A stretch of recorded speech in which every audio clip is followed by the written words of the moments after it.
हम आज आपके सामने अपने YouTube चैनल के माध्यम से आयकर आगरण विवरण वित्तीय वर्ष 2022-23 कर निर्धारण वर्ष 2023-24 के विषय में बताना चाहूँगा। आप अपने आय पर आयकर की गणना स्वयं करें। यदि आप आयकर दाता नहीं हो तो भी जानकारी रखें तथा किसी के द्वारा गुमराह किए जाने से बचें। मुझे भरोसा है यह वीडियो एक बार पूरा देख लेंगे तो कोई दूसरा वीडियो नहीं देखना पड़ेगा। मेरे चैनल का नाम स्मॉल में SORAV हेल्प सेंटर 369 है। आयकर गणना का प्रारूप आपके सामने प्रस्तुत है। पूर्ण कंप्यूटराइज कराने के लिए मोबाइल व व्हाट्सएप नंबर 94 516 20 1 81 व 87 65 24 03 91 तथा ईमेल ID स्मॉल लेटर में SORAV0369@gmail.com पर संपर्क करें। आयकर गणना का प्रारूप आपके सामने प्रस्तुत है। ध्यान लगाकर देखें, समझें व सुनें।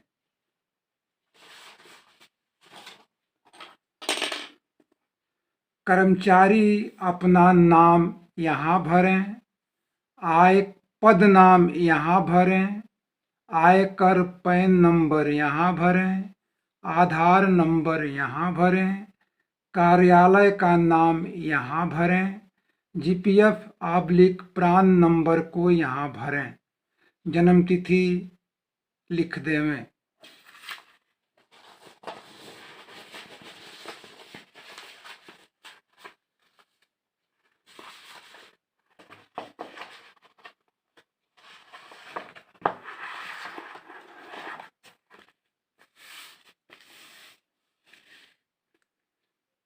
मार्च 22, अप्रैल 22, मई 22, जून 22, जुलाई 22, अगस्त 22, सितंबर 22, अक्टूबर 22, नवंबर 22, दिसंबर 22, जनवरी 23, फरवरी 23, बोनस 20, 21, 22, महंगाई 31 से 34%, महंगाई 34 से 38% व अन्य यदि कोई वेतन रुका हो या एरियर बना हो तो इन दोनों लाइनों में चढ़ा देवें। वेतन को यहाँ अंकित करें, व्यक्तिगत वेतन को यहाँ अंकित करें, महंगाई भत्ता को यहाँ अंकित करें, मकान भत्ता को यहाँ अंकित करें। अन्य कोई भत्ता हो तो इन दोनों स्थानों पे अंकित करते हुए इन समस्त का योग यहाँ लिखें। GPF या NPS की कटौती को यहाँ अंकित करें। यदि कोई अग्रिम लिए हों उसकी वापसी को यहाँ अंकित करें। उसके किस्तों की संख्या को यहाँ अंकित करें। सामूहिक बीमा की धनराशि को यहाँ अंकित करें। माहवार आयकर की कटौती करा रहे हों तो यहाँ अंकित करें। अन्य कोई कटौती और हो रही हो तो यहाँ अंकित करें। इन समस्त प्रकार की कटौतियों को जोड़कर कुल कटौती यहाँ लिखें तथा शुद्ध धनराशि को यहाँ भरें। इस प्रकार अप्रैल 22 का, मई 22 का, जून 22 का, जुलाई 22 का, अगस्त 22 का, सितंबर 22 का, अक्टूबर 22 का, नवंबर 22 का, दिसंबर 22 का, जनवरी 23 का, फरवरी 23 का सब भर कर पूरा करें। बोनस की धनराशि जो 6908 रुपये मिलती है उसको वेतन में लिखें। योग को लिखें। GPF कटौती में 5181 कटता है उसको लिखें। NPS में 10% कटता है उसको लिखें। जो भी कटौती हुई हो उस कटौती को कुल कटौती में लिखते हुए नेट धनराशि को शुद्ध भुगतान को यहाँ लिखें। महंगाई भत्ता की धनराशि को महंगाई भत्ता में लिखें। योग करें। जीपीएफ या एनपीएस में कटने योग्य हो तो कटवाएं। कुल कटौती दिखाते हुए शुद्ध भुगतान दिखाएं। अन्य जो भी एरियर बना हो उसको यथास्थान कॉलम में लिखते हुए उसका योग करें। अब आपको आगे आयकर के प्रारूप में गणना करना या कहाँ पे किस खाने में किस जगह पे क्या भरा जाएगा उसको दिखाएंगे। योग के कॉलम में जो भी धनराशि लिखी गई हो उसको जोड़ें। एनपीएस या जीपीएफ की कटौती को जोड़ें। आयकर की कटौती को जोड़ लें। सामूहिक बीमा की धनराशि को जोड़ लें। योग में जो कुल योग आया हुआ है उसको वेतन से कुल आय में लिखें। पेंशन, ब्याज या अन्य स्रोतों से यदि कोई आय हुई हो तो उसको यहाँ लिखकर दोनों को यहाँ लिख देवें। यह समस्त स्रोतों से हुई आय होगा। मानक कटौती के अंतर्गत कर्मचारी 50,000 रुपये का छूट ले सकता है।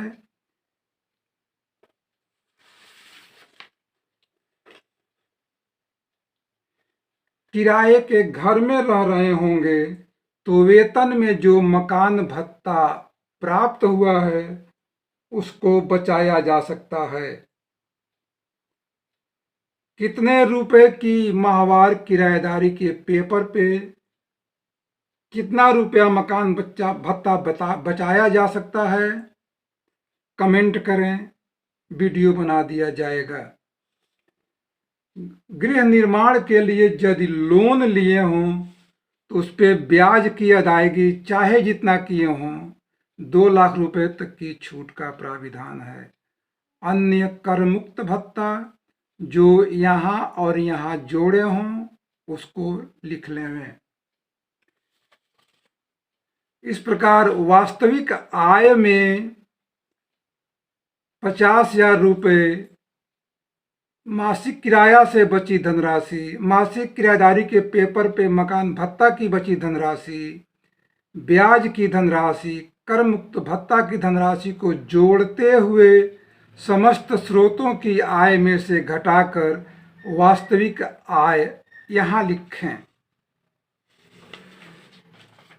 जीपीएफ की कटौती जो यहाँ हुई है जिसका जोड़ आप किए हैं उसको यहाँ लिखें।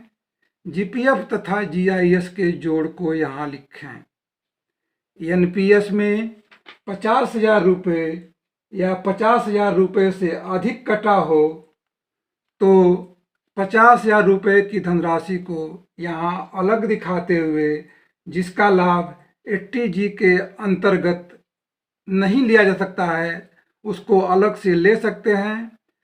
50,000 से ऊपर की धनराशि को यहाँ लिखें जिसकी गणना 80C के तहत की जाएगी। एनएससी या पीपीएफ में जो निवेश किए हों उसको यहाँ अंकित करें। एलआईसी के प्रीमियम को यहाँ अंकित करें। हाउसिंग लोन का जो मूलधन का भुगतान किया जा रहा है उसको यहाँ अंकित करें। 2 बच्चों की ट्यूशन फीस को यहाँ अंकित करें। सुकन्या समृद्धि योजना में निवेश किए हों तो भी यहाँ अंकित करें। इस प्रकार जीपीएफ जीआईएस की धनराशि, एनपीएस में 50,000 रुपये से अधिक की धनराशि, एनएससी पीपीएफ में निवेश की धनराशि, एलआईसी के प्रीमियम की धनराशि, हाउसिंग लोन के मूलधन के भुगतान की धनराशि, 2 बच्चों के ट्यूशन फीस की धनराशि, सुकन्या समृद्धि योजना की धनराशि को जोड़ते हुए 80C के अंतर्गत जो कुल बचत होगा यहाँ लिखें। 80C के अंतर्गत अधिकतम 1.5 लाख रुपए की बचत की जा सकती है। 1.5 लाख रुपए या 1.5 लाख रुपए से यदि यहाँ कम आया हो, 80C के अंतर्गत 1.5 लाख रुपए से कम की बचत की गई हो, उसको यहाँ लिखें।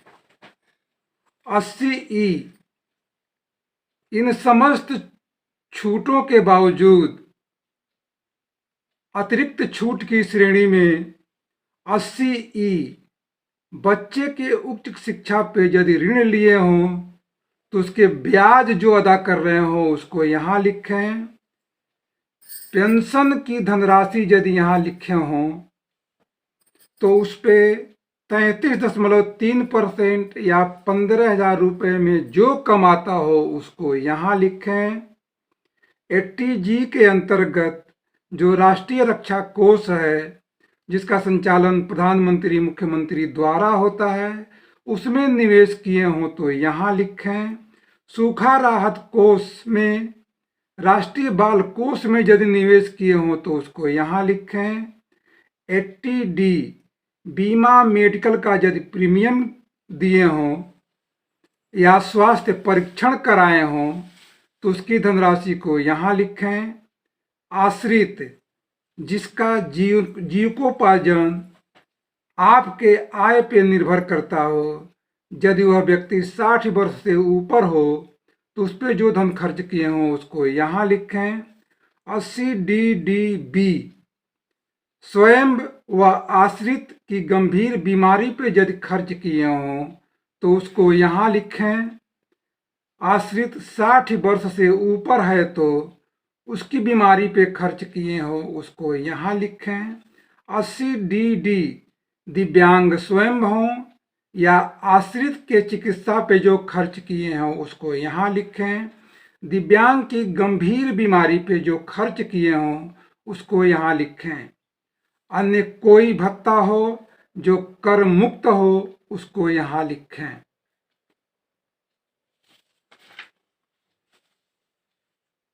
कर योग्य आय निकालने के लिए यहाँ से लगायत यहाँ तक के जोड़ को एकत्रित करें। यहाँ 1.5 लाख या 1.5 लाख रुपए से कम जो लिखा हो उसको NSC में 50,000 रुपये से अधिक की जो धनराशि बचाए हैं उस 50,000 को जोड़ लें तथा वास्तविक आय में से उसको घटाएं। यही समस्त छूट लेने के उपरांत कर योग्य आय होगा, जिसका लाभ पुराने स्लैब में ले सकते हैं। पुराने स्लैब में टैक्स की गणना करने के लिए कर योग्य आय यदि 2.5 लाख रुपए तक होगा तो उस पर किसी प्रकार का टैक्स नहीं बनेगा, 0 टैक्स आएगा। यदि कर योग्य आय 5 लाख रुपए से अधिक हो तो यहाँ 5 लाख रुपए लिखते हुए 5 लाख में से 2.5 लाख घटाकर 2.5 लाख रुपए पे 5% की दर से 12,500 रुपये कर बनेगा, उसको यहाँ लिखें। कर योग्य आय 10 लाख रुपए से अधिक होगा तो उस 10 लाख रुपए को यहाँ अंकित करते हुए उसमें से 5 लाख रुपए को घटाकर शेष बचे 5 लाख रुपए पे 20% की दर से 1 लाख रुपए कर बनेगा, उसको यहाँ लिखें। 10 लाख रुपए से ऊपर यदि कर योग्य आय हो तो उसको यहाँ लिखते हुए, यहाँ कर योग्य आय को लिखते हुए उस आय में से 10 लाख को घटाएं, जो शेष बचता हो उस पे 30% की दर से कर देय होगा। पुराने स्लैब में समस्त करों को जोड़ लें। यहाँ तथा यहाँ तथा यहाँ तथा यहाँ की धनराशि को जोड़कर देय आयकर को यहाँ लिखें। यदि कर योग्य आय 5 लाख रुपए या 5 लाख रुपए से कम होगा तो धारा 87A के तहत 12,500 रुपये का छूट बनता है, वह कर्मचारी को दे दिया जाएगा तथा कर्मचारी पुराने स्लैब में आयकर देने से मुक्त हो जाएगा। समस्त स्रोतों से हुई आय में से हम नए स्लैब की गणना करना शुरू करेंगे। किसी भी प्रकार का कोई छूट देय नहीं होगा तथा समस्त स्रोतों से हुई आय पर ही नए स्लैब की गणना की जाएगी। समस्त स्रोतों से हुई आय 2.5 लाख रुपए तक होगा तो किसी प्रकार का कोई टैक्स नहीं बनेगा तथा 0 अंकित करें, 0 लिखें। यदि समस्त स्रोतों से हुई आय 5 लाख या 5 लाख से ऊपर होगी तो 5 लाख में से 2.5 लाख घटाते हुए अवशेष बचे 2.5 लाख पे 5% की दर से 12,500 होगा, लिखें। यदि समस्त स्रोतों से हुई आय 7.5 लाख या 7.5 लाख से ऊपर होगा तो 7.5 लाख को यहाँ लिखते हुए उसमें से 5 लाख को घटाएं, 2.5 लाख पे 10% की दर से 25,000 रुपये का कर बनेगा, जिसको यहाँ लिखें। यदि समस्त स्रोतों से हुई आय 10 लाख या 10 लाख से ऊपर हो उसको यहाँ लिखें तथा इसमें से 7.5 लाख को घटाएं, अवशेष बचे 2.5 लाख रुपए पे 2.5 लाख रुपए पे 15% की दर से 37,500 रुपये का टैक्स बनेगा, उसको यहाँ लिखें। समस्त स्रोतों से हुई आय यदि 12,50,000 या उससे ऊपर हो तो उसको यहाँ अंकित करें। 12,50,000 रुपये को ही यहाँ अंकित करें, जिसमें से 10 लाख रुपए घटाने के बाद अवशेष बचे 2.5 लाख रुपए पे 20% की दर से 50,000 रुपये का कर बनेगा, उसको यहाँ लिखें। यदि समस्त स्रोतों से हुई आय 15 लाख रुपए होगा या 15 लाख से ऊपर होगा तो 15 लाख को यहाँ लिखें। 15 लाख में से 12.5 लाख को घटाएं, 2.5 लाख पे 25% की दर से 62,500 रुपये का कर बनेगा, जिसको यहाँ लिखें। यदि समस्त स्रोतों से हुई आय 15 लाख से ऊपर हो तो उसमें से 15% घटाते हुए अवशेष बचे धनराशि पे 30% की दर से टैक्स की गणना करते हुए यहाँ लिखें। नए स्लैब के समस्त करों को जो यहाँ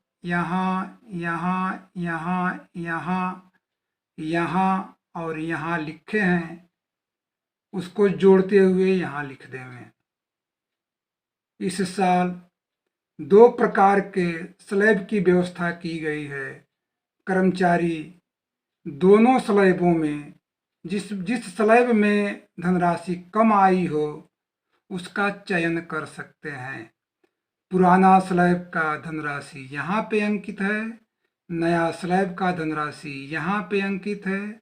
दोनों धनराशियों में से कम धनराशि का चयन करें और उस पे 4% का शिक्षा एवं स्वास्थ्य उपकर की गणना करते हुए यहाँ लिखें। दोनों स्लैबों में आई हुई कम धनराशि में 4% को जोड़कर यहाँ अंकित करें, यहाँ लिखें जो इस साल का समस्त आयकर होगा।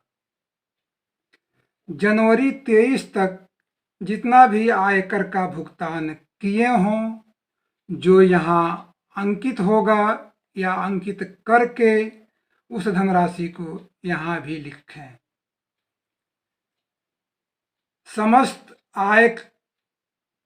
समस्त योग में से आयकर के योग में से जनवरी 23 तक किए गए भुगतान को घटाते हुए यहाँ लिखें। यही धनराशि फरवरी के वेतन से काटी जाएगी।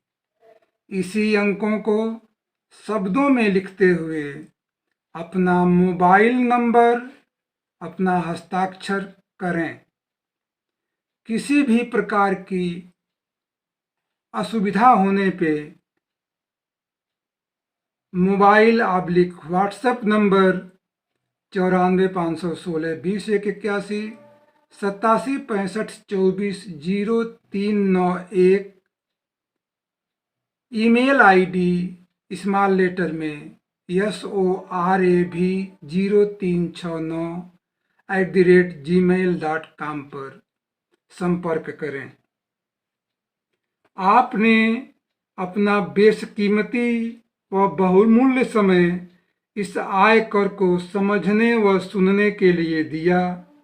इसके लिए हम अपने चैनल स्मॉल लेटर में SORAV हेल्प सेंटर 369 की तरफ से धन्यवाद देता हूँ।